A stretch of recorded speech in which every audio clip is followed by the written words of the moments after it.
Tell me a little bit about the book. What was the inspiration behind it?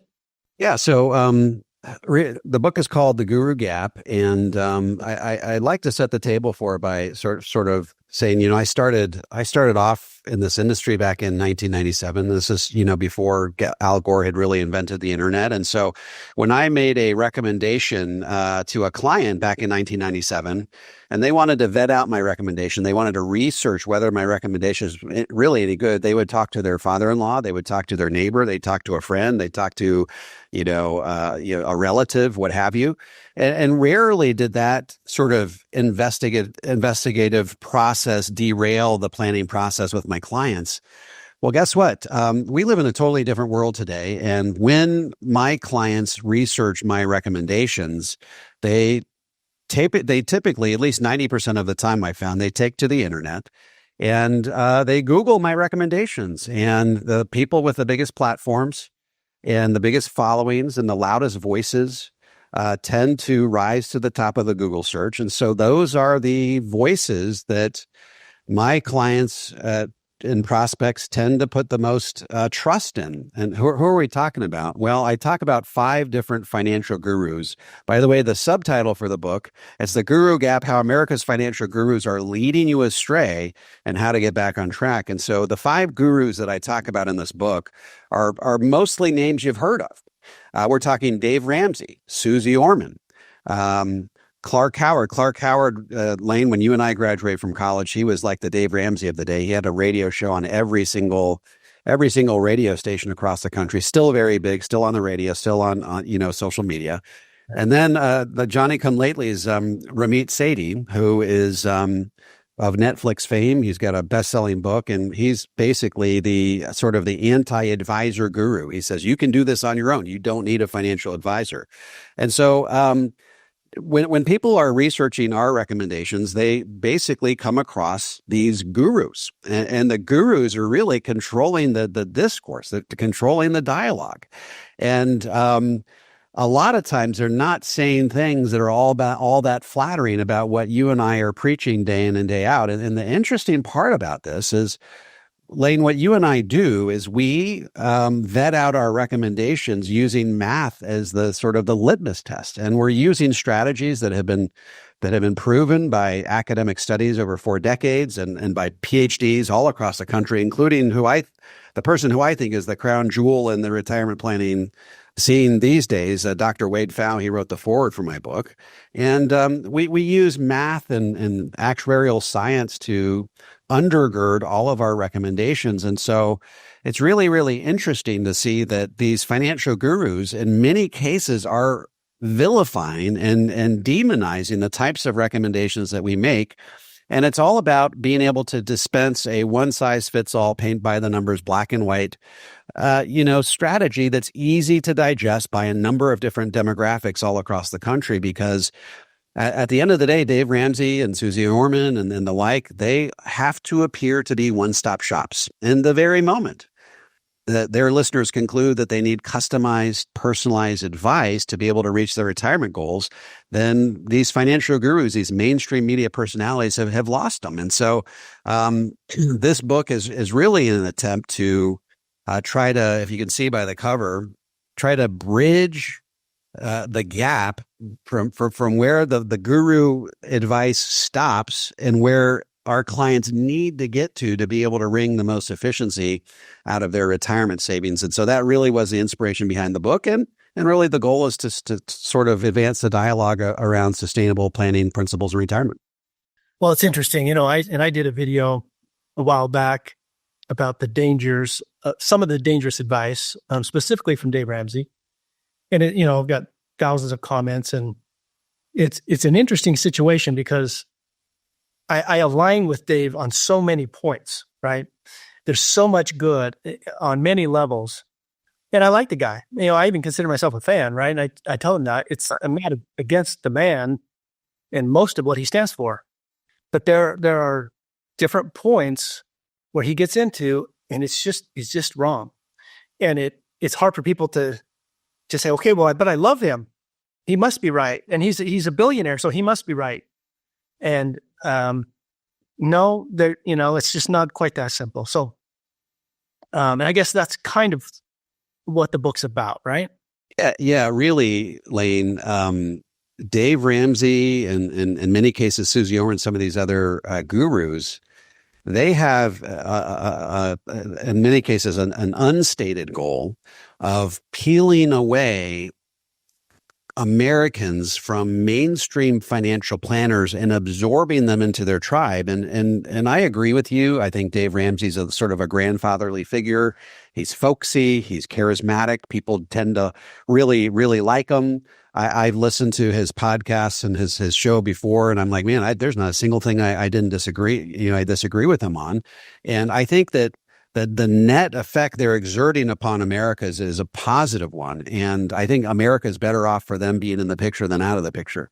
But that isn't to say that they aren't trying to cultivate an adversarial relationship with mainstream financial advisors. And just to give you an example, I start off my book with a story where a guy calls into the Ramsey show and he says, look, my financial advisor says I can only take out 4% of my portfolio per year. And of course, this is the 4% rule we all have learned about. And it's the gold standard since the early 90s that's the sustainable rate of withdrawal on your portfolio so that your money lasts through life expectancy. He says, this is what my advisor is telling me, but I want to be able to travel a little bit more in retirement. So I was wondering if it's okay if I take out 5%.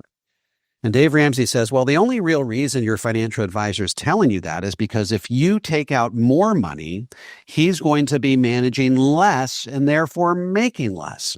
And he says, your financial advisor is just a financial planning lemming. And I had to look up what a lemming is. Apparently, it's a rodent that travels in packs, and if the lead rodent goes over the cliff, the rest of them follow right after him. And so I guess what he's saying is that mainstream financial advisors are leading their clients over cliffs, apparently. And he says, he's just a nerd punching on a calculator in his parents' basement, which infers that he's not making nearly as much money as Dave Ramsey and therefore couldn't possibly be providing advice that it's as good as what Dave Ramsey's providing. And he says, I can help more people in 10 minutes than that guy can help in his entire lifetime. And so and of course the inference there is that the broader your platform, the higher the quality of advice, right? By definition, which of course that doesn't necessarily follow. And so the guy walked away. He says, not only can you take out 5%, he says you can take out 8%, you can take out 9%, you can take out 10%. And you should leave your investments 100%. This guy was, I think, 72, 100% in the stock market. Okay. And of course, Dave Ramsey says that if you follow this course, sorry, not Dave Ramsey, Wade Pfau, who wrote the foreword for my book, he says, if you follow this course, he says, you will run out of money in advance of life expectancy 63% of the time. So it's not even a coin flip, Lane. It's 2 out of 3 times you will run out of money. And so clearly, Dave Ramsey is trying to sort of indict the mainstream financial planning community. So there's this tension between financial gurus and the rest of us who are trying to provide customized, tailored, personalized financial plans for our clients. And so we're rubbing up against what these gurus are saying. It's creating a lot of tension. And so part of the goal of the book was to sort of advance the dialogue around what mathematical principles we can incorporate into our retirement plans that are going to increase the likelihood that our money lasts as long as we do. And in many cases, that flies in the face of what the gurus are telling us. Yeah. Who would you say is the target audience for your book? Well, I think really what we're looking at here is the sophisticated, disciplined investor. In my book, The Power of Zero, I talked about, I really was talking about people who already have money saved, but maybe they've saved them in the wrong types of accounts and taxes are going up. Therefore, you need to get this money to tax-free. Really, there's a lot of sophisticated, disciplined investors who do follow Dave Ramsey, who I've had lots of people email me or message me on YouTube. Hey, take it easy on Dave Ramsey. I was broke and he got me to $1 million. Yeah. Well, that the guru advice only gets you so far. I think that the cover of the book really tells the story. You've got a guy on the left who is the everyday investor, and you've got that destination pin on the right, and what is the destination that most Americans are striving towards? They want their money to last until they die. That's the goal. That's what they want to do at the end of the day.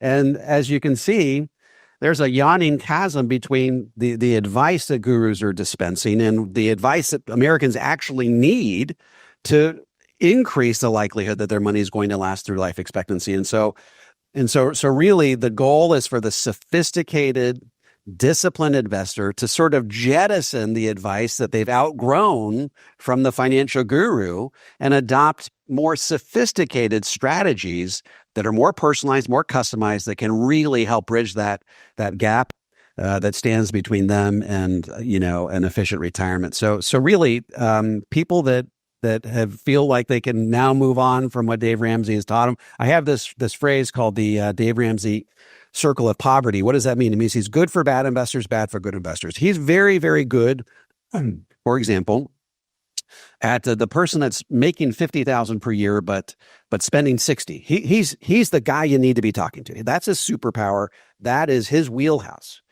So he's very, very good at getting people off of square one and on the road to financial independence to the point where they're actually worth $1 million or more. But then once you get there, he starts telling you to withdraw 8% of your portfolio per year, at which point he promptly bankrupts you and sends you right back to poverty again. I've heard lots of stories where people have actually, based on Dave's recommendations, have actually run out of money much sooner than they thought they ever would. And so really, it's time for people that have done a good job of saving and are disciplined investors to adopt an entirely different paradigm when it comes to maximizing their retirement savings. Yeah. There's several key areas where he really, I think, gets it wrong. And distribution planning is really what we're talking about there, right? If you're just talking accumulation, saving, investing, getting out of debt, distribution is a whole different deal, right? How do we actually manage sequence risk? What about the taxes on the way out? What about Social Security and Medicare? All the pieces that fit together. That's just and not an area that he specializes in. And so it's real general information that he gives. So, yeah. Yeah. I mean, it's one size fits all, paint by the numbers advice. And that is not the type of advice the sophisticated investor can find useful when it comes to really stretching his retirement. It has to be a more personalized, customized plan. And until Americans can acknowledge that and recognize that the guru advice only will take them so far, they're potentially going to run out of money before they ever thought possible. Yeah. Well, to write a book about this, it seems like kind of a challenging topic. I mean, did it feel like it was kind of challenging to write, would you say? Yeah, the first real challenge was convincing my agent, and my agent is a great guy. Love my agent, but really convincing them that this was a book worth writing was sort of a challenge. And I think that mainstream America doesn't really realize that there's that tension between financial gurus and mainstream financial advisors. Because financial gurus are constantly trying to draw our clients into their fold.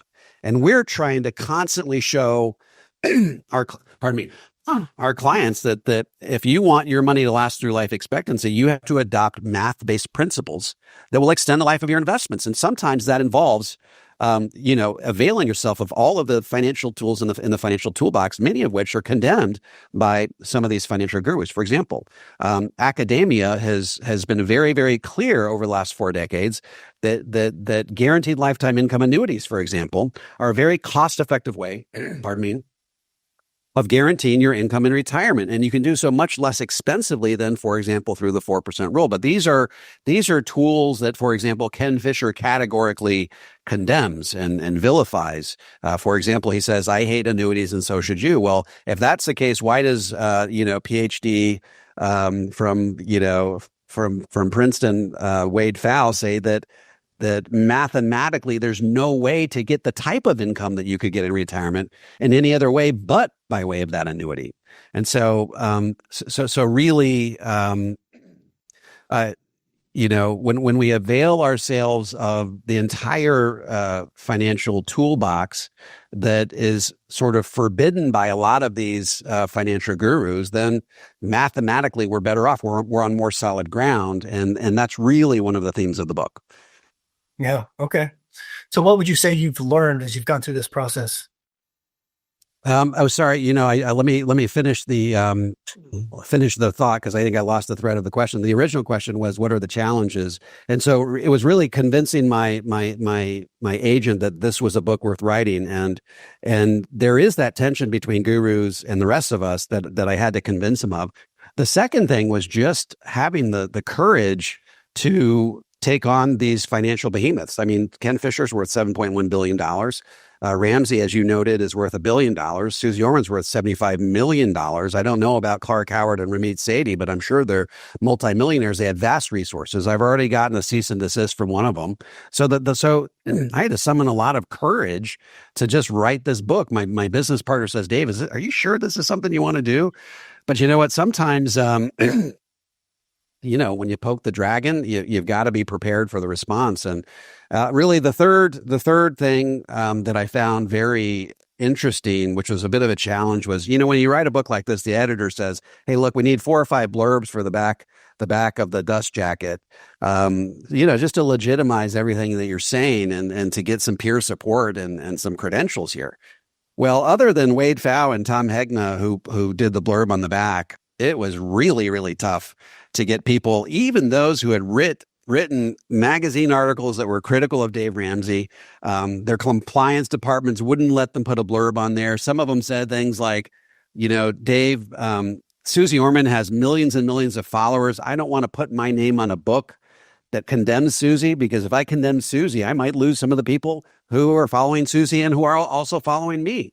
And so that was sort of discouraging. And what it really led me to believe what this is just a really radioactive topic. It's fraught with controversy. And when you take on gurus, it can be a lonely battle because not a lot of people are willing to go down the road with you on it.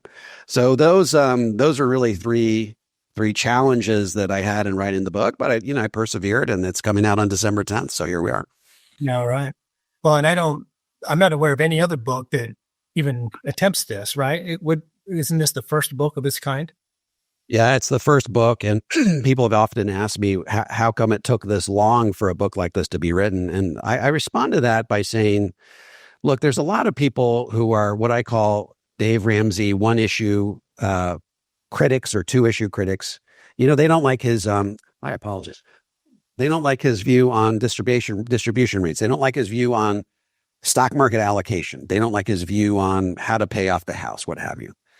Well, I'm what you call a 10-issue Dave Ramsey guy. So I've got issues with just a huge swath of the advice, from paying off your house in the wrong way to Roth conversion strategy to, distribution rates to asset allocation, the whole 9 yards. And I've had, I hate to say it, I've had some bones to pick or axes to grind with Ramsey for the last 10 to 15 years. And so number one, you need someone who's got a rather large axe to grind. And number two, you need somebody that has a platform that's big enough to really take them on. And since I wrote The Power of Zero in 2013 and been fortunate to have it sell, north of 400,000 copies and to have the ear of some of these mainstream publishers, not only do I have the axe to grind, but I think I have the platform to get it done. And so, the goal, and so really that's sort of aligned the stars, but the goal is to really make this a New York Times bestseller. I want Dave Ramsey to wake up, the week following the December 15th when the book publishes, and have his inbox just full of emails saying, "Dave, someone just wrote a book about you. It's not all about him, but it's mostly about him. And it's a New York Times bestseller. I think that we probably need to issue a response." Because you got to remember that heretofore, Dave Ramsey has refused to respond to his critics. He's refused to address the math. He simply sort of resorts to epithets and ad hominems and things like that. So I really want to force the dialogue with these gurus. I want this to make a big enough splash so that they are really forced to engage with people like you and me, Lane, over what we know to be mathematically viable, retirement planning principles. Right, right. Are there parts of the book or chapters or concepts in the book that you're particularly excited for people to discover, would you say? Yeah, chapter 1, I do a little bit of a psychoanalysis on Dave Ramsey. Dave Ramsey's a smart guy. He's worth $1 billion. You don't get to be worth $1 billion by being dumb. So I asked the question, if Dave is as smart as he is, and I do think he's a smart guy, how come he's operating so far outside the mainstream consensus when it comes to generally accepted financial planning principles? How did he get there?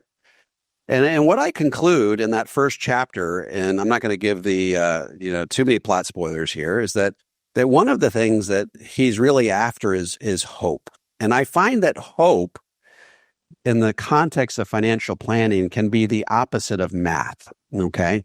And let me give you an example. So Dave Ramsey says that you can get 12% linear returns year over year over year over year. And he also says that you can take 8% withdrawal rates on your portfolio. So if you need, say, $40,000 per year to live in retirement, and you're 35 years old and you got a 30-year ramp up, that's going to cost you about $250 a month to be able to realize that retirement goal. And if you're making 50 but spending 60, that may be just doable enough to get you off of square one on the road to financial independence to the point where you get that $1 million by age 65 and can, in theory, right, start taking that 8% withdrawal rate. So that's your 80,000 coupled with Social Security. That might just be enough to solve your retirement problem. Well, guess what? If you can only get 8%, which I think is a much more generally accepted rate of return, and you can only take 4% withdrawal rates, that number is no longer $250 a month. It goes up to about $1,000 a month. And when Dave Ramsey's been confronted with this discrepancy in the savings rate, he tends to lash out. He says, people who say that are just trying to steal people's hope, right? And Lane, we're all about hope. We like hope, but not when it comes at the expense of math and logic and facts and viable retirement planning strategy. I don't think it does anybody any good. So Dave is trying to inspire people. I'm all for inspiring people, but if you're trying to inspire them and give them hope, you have to give them correct financial planning principles. And I sort of talk about Ramsey's motivations, things like that. That's chapter 1. I really like chapters 5 and 6.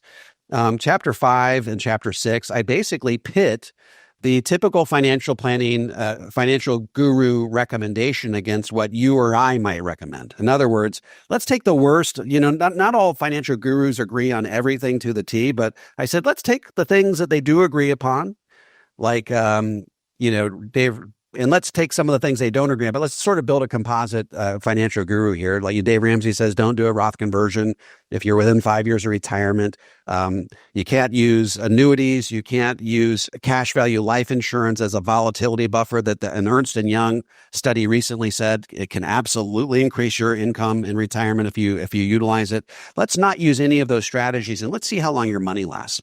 So I compare, the guru-based approach, not utilizing the full financial toolbox, only the things that they recommend, which is generally stock market investing in the 4% rule. How long will your money last? I show how long your money's going to last. And then I say, what if we adopt all of the tools that Ernst & Young has said will maximize your income in retirement, increase the likelihood your money lasts through life expectancy, and maximize the amount of money that's going to the next generation? How much better off could you be? And, the difference is just night and day. I mean, whether you're accumulating money for retirement or taking money out of retirement, when you avail yourself of the full financial toolbox, it just works out better. And so I really like leading people through that step-by-step process on how to adopt that, basically a tax-free retirement strategy that lasts as long as you do. And then when you juxtapose it to the guru approach, I mean, it's just breathtaking when you see the difference and how much money you're able to spend. And so I think people are going to find those chapters really enlightening. Yeah. So what do you think is kind of the end goal? I guess the impact of the book that you hope for? Yeah, I sort of hinted at that earlier. I think that I want to engender a massive dialogue between Americans and financial gurus. I think that gurus, for the longest time, they feel like that just taking really important and complex financial principles and distilling them down into 10-second sound bites. They think that they are exerting a net positive impact on retirees. I think that their net impact on America is good, but on the specific retirement planning space, I think it's not so good. And so really to create a dialogue around what truly are the math-based principles that people can adopt that will increase the likelihood that their money will last through life expectancy, increase the amount of money they can pass on to the next generation, increase the levels of income they can spend in retirement. So this is really the goal. And if we have to make the book a a New York Times bestseller to pull that off so that we can get the attention of these gurus, I mean, that's really the end goal of this whole enterprise. Yeah. Dave, you've written a lot of very impactful books, and I assume this is going to be no less impactful. What's next? You think? Do you have more projects coming down the pike? Yeah, I've already, as you know me, Lane, we've known each other for a while. I tend to not rest on my laurels very long. I tend to write a book a year, more or less. And the next one, I'm focusing on millennials. And in my research of millennials, what I found is that millennials are saving less, and they're generally less educated on investing than their Gen X and baby boomer forebears at the same stage in their life. Okay. So the question is why? I just think they haven't gotten the same information and the same motivation that Gen X and baby boomers have. And so really, I want to really go back to basics with the baby boomer generation. How do you build a multi-million-dollar nest egg from scratch? And this is, look, how do you create a set in and forget it retirement plan?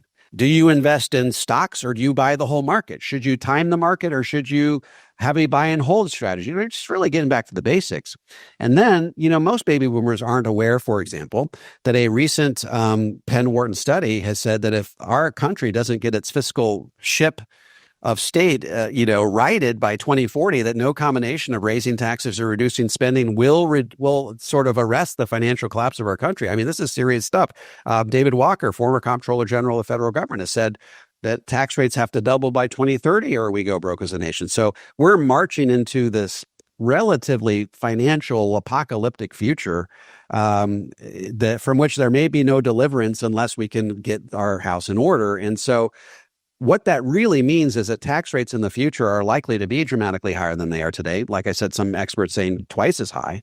Well, if that's the case, why are the millennials who are investing, why are they continuing to pour their money hand over fist into tax-deferred vehicles like IRAs and 401k? So really convince them that there is a need to invest in a tax-free way, and then really help them bring to bear all of the strategies that I've talked about in all my other books in a very straightforward, easy, step-by-step way, so that they can not just save enough money for retirement, but shield themselves from the sort of the tax apocalypse that's awaiting them when they retire 30 years from now, when the financial landscape of our country has totally changed. Well, fascinating. We'll look forward to that future book as well. How do we order your book, or how do our followers? Yeah, so at this point, the best way to get it is just to go on Amazon.